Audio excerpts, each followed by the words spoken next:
So this is a client of mine who's scaling from 60 grand a month and got into my mastermind to scale to 200 to 300 grand a month. And one of the things that he's struggling with is concerns that as he scales his B2C offer, because it's mass market B2C, that his reputation is going to get hurt. And for religious reasons as well as personal reasons, he's so scared of this that he's literally been like sabotaging the growth of his business. So it's really a fascinating call. And as I've done what I've done, and as I've looked at myself over the years and listened between the lines of what my clients are saying over the years of helping people succeed with online service-based coaching or consulting businesses and reach, a seven-figure level with them, what I've observed is you cannot grow into your pain, as one of my mentors says. Meaning, if there is something about getting there that doesn't excite you, doesn't light you all the way up, if there's even something in the back of your head that's like, I don't know, then you won't get there. It needs to be a 100% full agreement in your body that you're gonna do it, right? And so in this video, you're gonna learn how to rewire your relationship with your own fears about growing your business. And I've seen this time and time again, actually, from business owners who are like, oh, I don't want to scale, I don't want to hurt client relationships, I don't want to hurt delivery, or I don't want to grow further because XYZ, right? And usually most of those things are not true and aren't actually going to happen if you do it right? And you'll still be able to have everything that you have now, but you'll have a bigger business if you do things right. So this is going to be an awesome call to watch if you right now are doing 20, 50, 100 grand a month, you want to grow to another level, but you find that there's something in the back of your head kind of keeping you from really doing the work that you know you should or could be doing that could get you there. Watch the whole thing, take some notes. Feel free to follow me on Instagram, shoot me a message of any takeaways that you got from this. Links in the description on information to get my support and grow your business to that multiple seven-figure level. Enjoy the video. What's going on, man?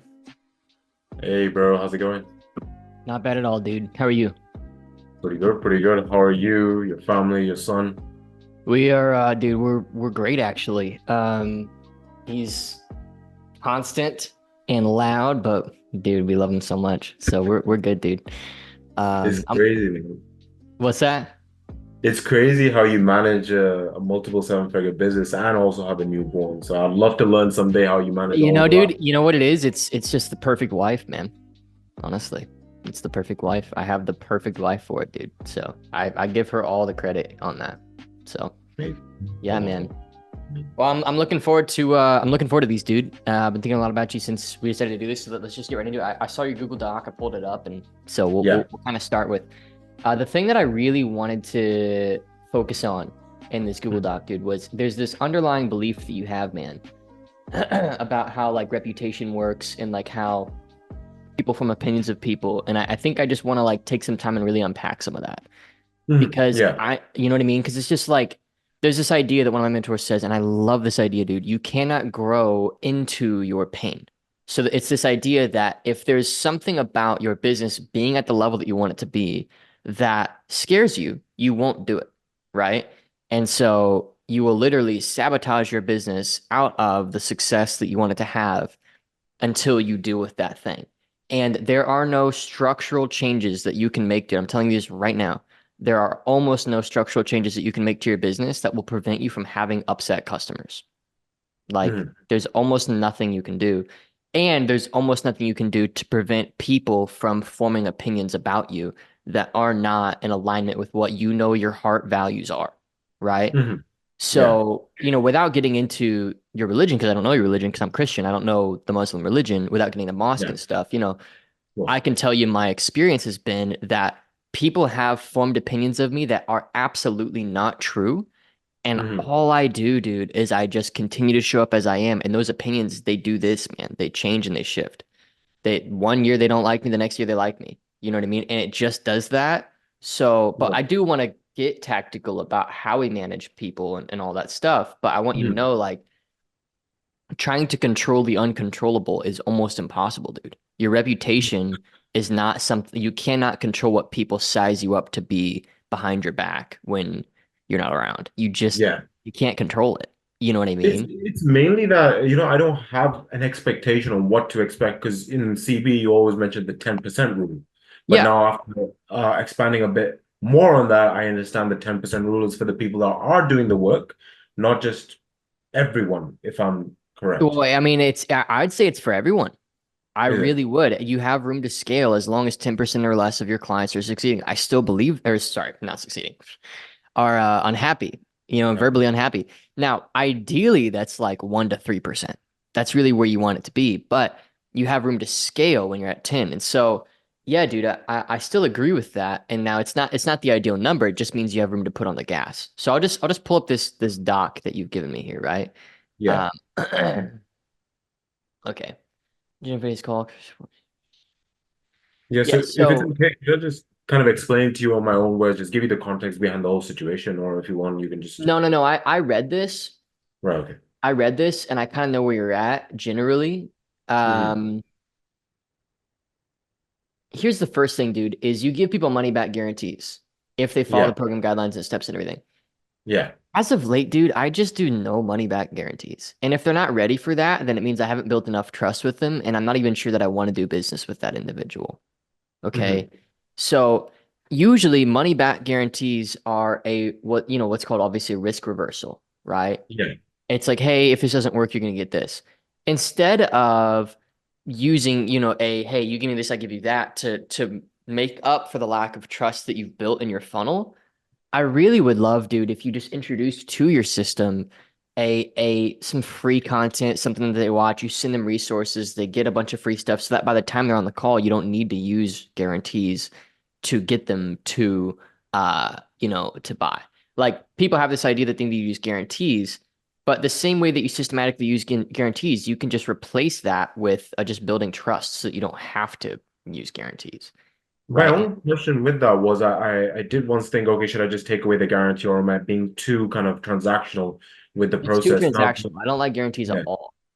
No, the only thing is that because I'm using such of a kind of it's like, yeah, I think it's called direct response. As in, they see me, they message my seller, he sends them videos, they come on a call, I get them as cash collected. If I send away people or don't actually get that cash collected, then I'm getting those customers. They're more expensive. My funnels are more expensive. That's the only reason why I've used guarantees. I was always afraid that the sales process would be changed. Yeah, well, so do you see what I'm saying though? So like let's say, okay, so you got your ad or your traffic source, you have the conversation, then you have the set, then you have the sale, right? And you're using this guarantee right here, to create the trust here of like, look, if you just do it. So what I'm saying is somewhere here, you need to be building that trust somewhere else, right? That's all I'm Yeah. saying. That's all I'm saying. So like just today, we had a mastermind call with some of our Scaling Blueprint members, and one of them came from our ad, was set by a setter, and then he's like, "Dude, the reason why I bought was because your setter sent me your YouTube channel, and I loved what I saw." I'm like, "Okay." So I don't have to use guarantees even with our paid marketing because I build trust elsewhere. And if somebody's not ready to buy, what I do is I'm like, look, like, fair enough. I'm convicted that you do well. It sounds like you really want this thing. How about we meet back in a week or two? And in that time, go watch this stuff and come back to me when you're ready to go because we don't offer any money back anything. You know what I mean? And that's just how we do things because trying to build trust after the sale. So somebody buys and then you're trying to build trust after the sale. It just destroys the client relationship because you can't tell them what they need to hear. You can't be honest with them. The whole dynamic is changed, right? I Um, haven't watched YouTube videos. I have a bunch of videos that people watch. I never get a close until they watch five or so of my YouTube videos. yeah. They So still then, need so then guarantee. why is the guarantee even here then? They still need it. Like a lot of the people that go ahead and do it, the guarantee is what gives them confidence. Maybe it's just the Even market. after they watch all your content? They watch five or so of my videos. Yeah, so that's I've always given them my videos. Okay, Otherwise, good. So then maybe we need to talk about that because to me, dude, if they watch, I mean, five or so of your videos, I mean, how many hours of content would that be? Like hour, two probably hours, probably an hour or so. probably an Hours. So yeah, hour? Okay, yeah. so in an hour, there's the rule, there's something I call trust hacking. It's this idea that if they consume 7 hours of content of yours, then by the time they consume 7 hours of your content, they pretty much are like good to go with whatever you have to say. So maybe that could be a longer amount of time. I would also say too, like, this is like my this is my whenever I make content, dude. Whenever I make content, I just reference this little doc here just to keep me clear. So, and I've done this for a very, very long time. So you can see here my content strategy. This is next 12 months, but I've been doing it for longer. So big idea, sell them on me and sell them on my mechanism. So my mechanisms, my strategies are identity shifting and psycho cybernetics and using the inner workings and you've known this since you've been a client in CB, Yeah. right? Um, Leadership, mission, vision, and values. Like once you have a team, establishing a real mission for your company, having a vision over your people, right? You remember this stuff from back when you were in CB. You know what I mean? Your Yeah. reciprocity bank. These are my mechanisms. These are my Mhm. strategies, right? And then what makes my character unique. I probably could script this out further. This is kind of in my head. You know what I mean? Christian faithful, closely with God, 7 million earned online, ex-agency owner, married. I could probably write more here. Married, husband, father. Um, what else, dude? And there's probably some things that I don't like. My story of the house fire, and these things that really created me. And so when I have them watching content, it's not just like a lot of people do. This is what I hear a lot of people do. They're like, "Oh, I gotta make more content, gotta get them to watch more content." Content is just a megaphone, right? What you say is what matters. So this is like my strategy of like what I say in my content that creates belief. And this is why I've been able to build a multi-million-dollar business off the back of a relatively small platform. You know what I Mm. mean? Is because I Here's a communicate myself really question. well. Like, Yeah. I really appreciate what you're saying here. You're basically saying build that trust so you don't have to give the guarantee. Now, the Yes. only issue here is that, let's say, for example, people that do come on a relational basis with me, we do build a very good relation during the program as well. They still come back to wanting to back out. The only kind of point that I have on my side is, hey, fair enough, we built this relationship, you still want to back out, etc., whatever the case is, but here were the terms. But if there were no terms or there were no guarantees, etc., or if I said no refunds, then that thing would just be even more severe than it is right now. That why are you not doing it, Yeah. or whatever the So case so is. that sounds like a sales issue to me. Mm. It really sounds like a sales issue to me because here's the thing, man. If they, there's this let me see if I can find this. Um Let me see if I can find this framework. Jordan Belfort actually has this framework, and I mean he's literally a scammer, but the I don't know if he's a scammer now, but he definitely was. He's Mm. got this idea that they have to believe in three if they believe in three things. Let me see if I can find this. Three, let's see if I find this. It's this idea that like, okay, so if they believe in, I'll just draw it out for you because I can't find the framework. You can get anybody to buy anything if they believe in three things. Okay, three things. So first, they have to believe in the individual that's selling it to them. So the person, right? Mhm. So they have to be at least a 7 out of 10 on the person. And the higher up they are on these, the less they're going to need a guarantee, right? Yeah. They need to be so on the person, need to be at least a 7 out of 10 on the mechanism or the actual thing that they're buying. So like, let's say somebody was selling you something super, super stable. It was definitely going to work, but the person just kind of rubbed you the wrong way. It wouldn't even matter, right? Mhm. So the mechanism itself, the strategy. And then lastly, they need to believe in, oh, man, it was three things, dude. The story No, there was another third man.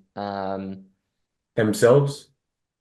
It might be themselves. Dude, I really wish I remember the rest of this framework because it's been so helpful for me. The person, the strategy, and I think maybe it was the company when he said it. I'll just say that's it. Yeah, Like yeah, the I think I company. remember it. I do remember. I think it was a company. Yeah. Yeah, the company, right? So like so you know what I mean? So the team in this scenario would be like the team that they're going to work with within your business, within your organization, right? So the person is like the framework I just draw out for you there with my note document. The mechanism, maybe we could unpack that more on some of our calls here. The company could be like the team that you're working with. As long as they're a 7 or above, they'll buy. If they're like a 9, then they won't even need the guarantee. So for me, dude, guarantees are a backup plan for terrible marketing, honestly. Yeah, Mm. you just have to get better on the front end. And if you're good on the front end and then people are still enrolling and they have a lot of faith and reciprocity and trust in you, and then you're in your program, and then they're still not satisfied, then that is 100% a program problem, dude. At that point, we have to look at your delivery. You know what I mean? But and we can look at that. But I want to solve what I think is the main thing first.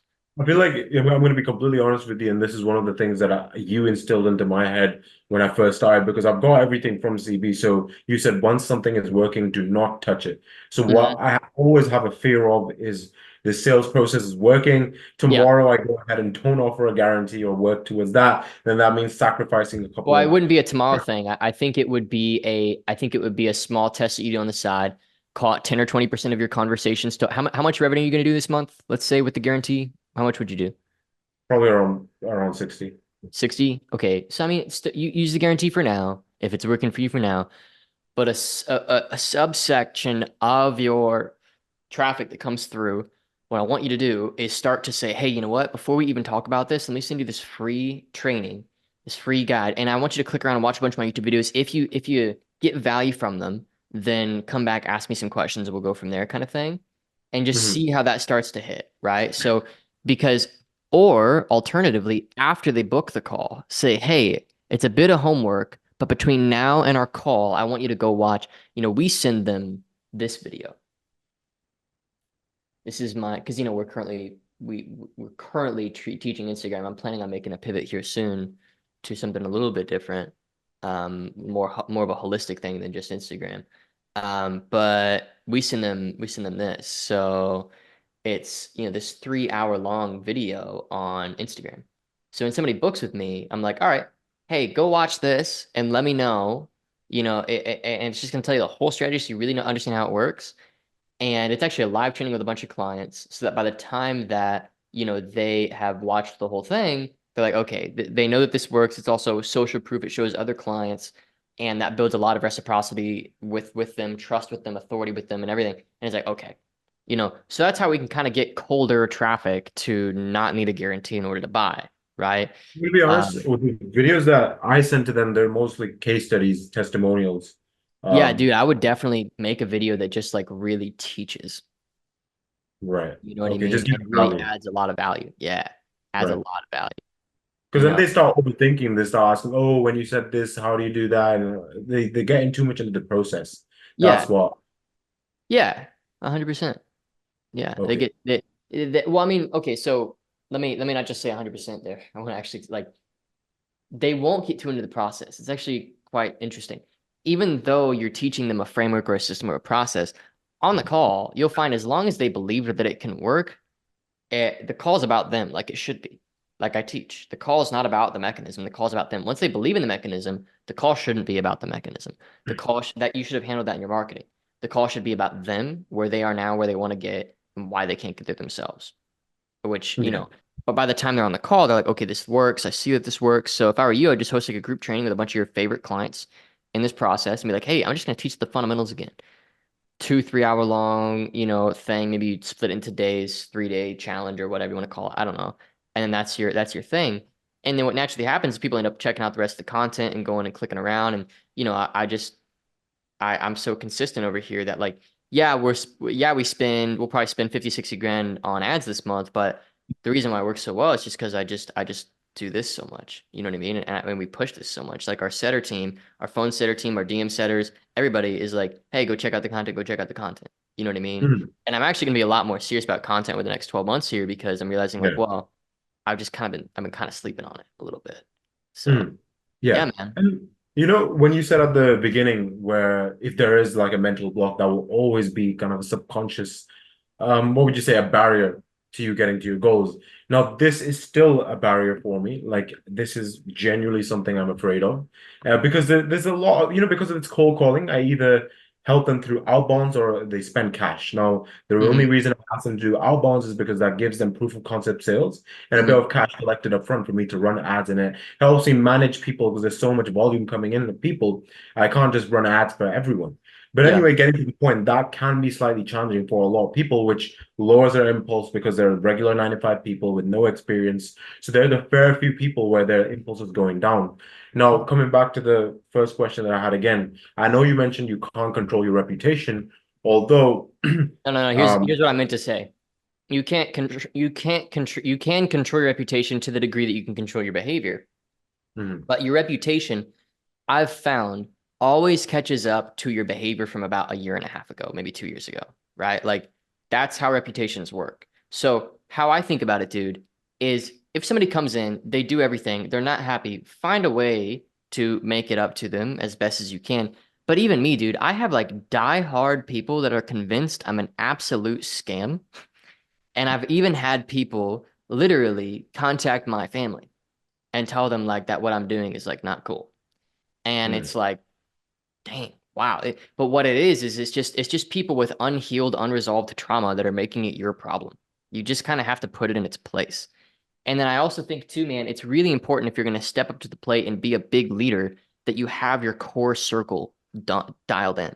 Like one of the things that I didn't do when I first stepped up to the plate and said, all right, I'm going to get on the internet, I'm going to become a voice, I'm going to become a leader, and people are going to notice me, people are going to buy my things, I'm going to put myself out there, was I didn't really dial in like my interpersonal relation to just be like, hey, like, I want to be on the same page with you no matter what. You can call me out on anything. I'm here. You call me.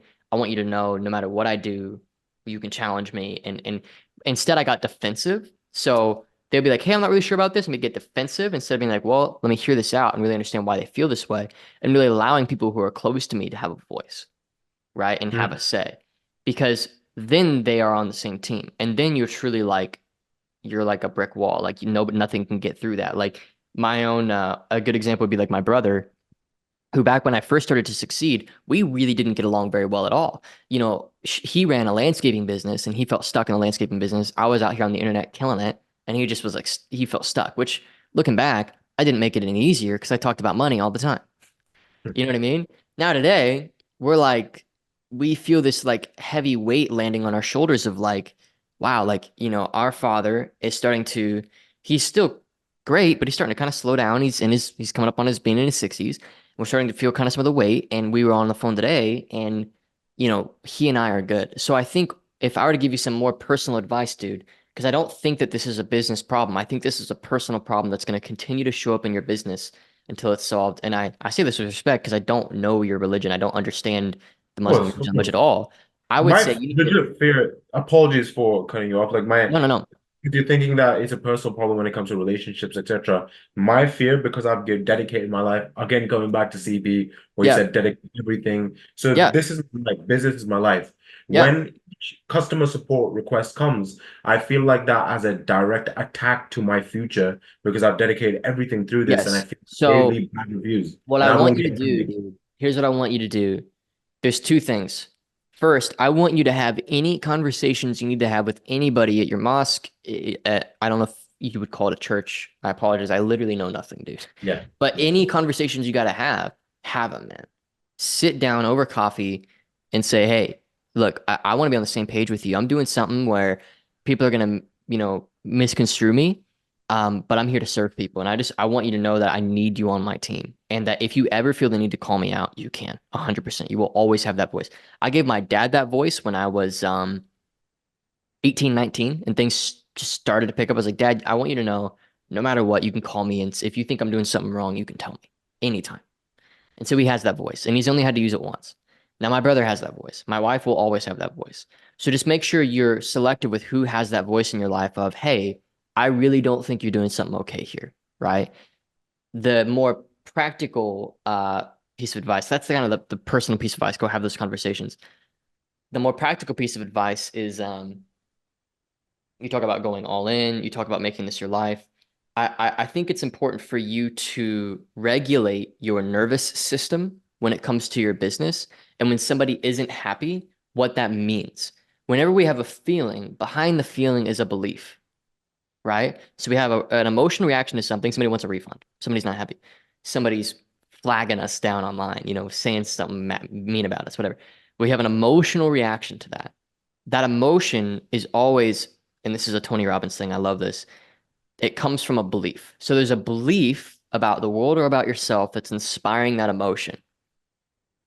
You have to get behind whatever belief that is. If somebody's not happy with your program, your head is going immediately to, I'm not, I'm a fraud, maybe, or I don't know what these beliefs are. I'm a fraud. The mosque is going to reject me. I'm not who I say I am. I'm not acting in integrity, so I want you to, the next time you have an upset client, dude, is a unique opportunity for you to see and peer into your belief system. Instead of trying to solve it, instead of trying to Instead of going to dread, what I want you to do is I want you to sit in it and just listen to yourself and be like, what is going on with myself? Why do I, what do I believe that has me feeling this way? Can I be Okay. fully honest? It's Yeah, just please. fear Yeah, go ahead. that they will leave reviews, YouTube Yep. videos, comments, threads, etc. Now, big example, and I'm not throwing shade at anyone, just people have Sure. told me Richard Yu has not the best reputation, has Sure. multiple threads saying Yeah. bad things about Sure. him. He's still making money. My fear Yeah. is people write bad things about me online. I won't make money anymore. Yeah. That's my That's not going to happen. That's not how it works. I can tell you firsthand that's not how it works. so even if That's there are bad reviews out there even if about there's me. bad reviews, you can still do just fine, dude. We have a couple bad reviews, and some of them are actually legitimate. That's the thing. When it sucks is when it's valid. It's like, okay, that's actually kind of valid. But what you got to do is you just got to take it as constructive criticism and be like, all right, this dude, what you're talking about is just the burden of leadership, bro. Honestly, it's just the burden of leadership. There's a reason why there's this quote that there's no such thing as an experienced leader who doesn't limp a little bit. You know what I mean? There is a burden that comes with putting yourself out there, putting your reputation at risk, doing something that, people are going to take one way or another. And I know Richard. I like Richard. He's a friend of mine, and I understand that he made a pretty silly decision. I think what he did is he got really greedy for $1 million a month, came out with an offer, ran it. But it's like, haven't we all done that in a way? Like for me, I'm just very like forgiving. I never really judge people. Um, but whatever, you know what I mean? Even I even paid for it and I'm like, it could have been better for sure, but it is what it is. And the guy did great that month and whatever. That's kind of I just don't judge. I think a part of why I'm not afraid of the judgment is that I just honestly don't judge people in my own heart. You know what I mean? And I'm like, I just understand that at the end of the day, I'm going to do the absolute best that I can with the values that I have. And if somebody's legitimately unhappy and it's a valid reason, then I'm going to figure out what to do with that every time. And I've proven to myself in my history that I do what's best. And sometimes what's best is saying, screw you, dude. You've been an awful client. You've wasted my whole team's time. I'm not giving you a refund. You've been awful. You've wasted more of my time than it was even worth for you to pay. And that to me feels like being a good steward, honestly. That feels like a good thing to do sometimes. And I've done that many times, you And know. Trey, like I think you said, or I think someone else I've heard said that there are plenty of people in the space that have, scaled fast and then no one's buying from them. That's destroyed their business and reputation. Yeah. That's what I'm afraid of. What does that actually mean? What do you mean by destroy their businesses or destroy Dude, their this is reputation? great. So what's happening is when fear is involved, fear creates binary thinking states. So fear is this will happen or this will. It's yes or no. It's either my reputation will be good or my reputation will be bad. My reputation is good, I grow my business, or my reputation is bad and it goes away.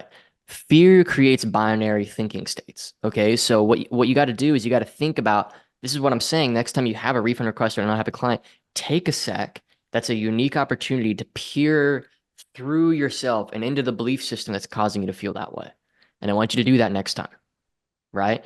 That said, what do I mean when I say reputation? I mean, people make it harder on themselves than it really needs to be to succeed by doing stupid stuff, basically. You know what I mean? Like if you sell something that you outright know isn't what is promised, then I think that's silly. But there's a lot of gray area there because you can be truly convicted. And I even think, Richard's a decent example. I think he was truly convicted that this would work. That's why I kind of empathize. I'm like, I really think he thought it would work. You know what I mean? I can't imagine you would push that hard and go that far and build all that infrastructure if you didn't think it would work. You know what I mean? I just think he bit off more than he could chew. You know what I mean? And I think that happens sometimes to a lot of people. And I just think you have to be very forgiving of yourself and forgiving of others, and not quite so, oh, this is a dead end, terrible path, and if I end up here, then there's nothing I can ever do ever again. You know what I mean? Like that's So, just an extreme that doesn't actually exist. just to end it off, like this thing that I had in my this belief that I had that if enough people have a bad experience with me or are not happy, they will ruin my reputation to a point where I never make money again. I That mean, will if you never. handle it very poorly, sure. But you can save a reputation, by just being honest. I just believe in honesty. Like I remember there was this really cool story from Layla Hormozy when they launched their software product to their audience for the first time, and they legitimately thought it would work. They were convicted in it. They thought it would work. When they launched it, it didn't work at all because they didn't have anywhere near as many users. There's a bunch of bugs at that point. Things weren't loading. Things I don't remember the exact specifics, but she just was very honest. She just went out there and made a post. She went live, which I think is awesome, and just said, yeah, like we thought this would work. Those of you who are willing to stick it out, let's stick it out. We're going to make the product work. Those of you who are so unhappy you want your money back, we're ready to do that as well. And she said something like it was like only like 10% wanted their money back. You know what I mean? It just, you know what I mean? So it's just that honesty. I think what it is, dude, is just in your heart, knowing that you're aligned with your values. You know what I mean? Knowing that you're doing what you believe is best for people in your heart and then being honest come time. That's Hmm. all you can ask yourself to do, man. My last question would be that, for example, keeping again Richard in mind, with all of his bad reviews, etc., whatever the case is, do you ever feel like that is a reason why people don't buy from him? And if people do buy from him, why do they not get, kind of Well, I put think off? you're comparing yourself to something so out there. You're not Richard, you're not anybody else. You're you. You know what I mean? Like I think it's really important that you don't say, well, what if this happens to me? Like that's not a good place to run anything from. You know what I mean? What if this happens to me? What if I do that accidentally? What if I end up there? It's like, is it happening to you now? No. Do you see it happening to you in the future based on any of your current experiences? No. Like, so all it's doing is it's putting you into a binary state of my reputation's good or bad. Fear is binary because fear is fight or flight. Fear really only has a few options. You know what I mean?